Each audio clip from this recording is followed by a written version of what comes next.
బాగానే ఉందండి. ఎవరు బాగాలేదని చెప్పారు, బాగుంది. ఏం రకంగా బాగుంది? ఆడవాళ్ళకి చేయూత అని, ఇలా అమ్మఒడి అని పథకాలు ఇచ్చి జనాల్ని సోమరిపోతులు చేస్తారు.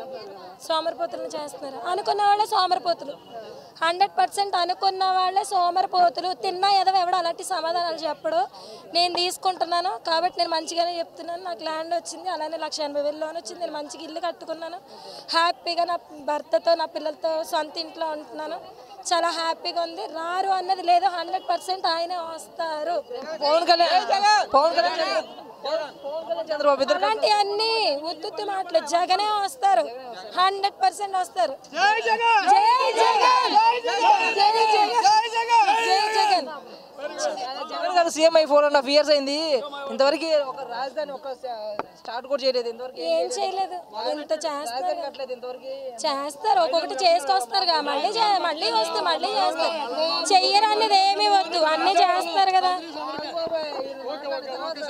అన్నీ చేస్తున్నారు కదా, చేయకపోతే అనుకోవచ్చు.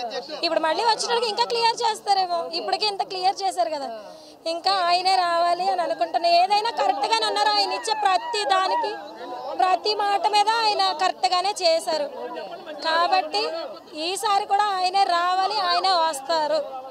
జై జగన్, జై జగన్, జై జగన్.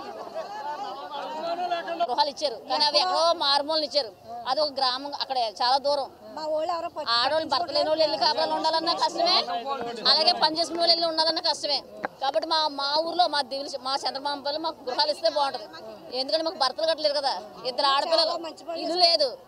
ఆదరించి తల్లిదండ్రులు కానీ ఎవరు కానీ మాకు ఏం పెద్ద లేరు. కాబట్టి మాకు జగనన్న ఇస్తే మాకు మా ఊర్లో ఇమ్మనండి ఇల్లు. మరి ఇంకెందుకంటే మీరు ఇంకెందుకు మరి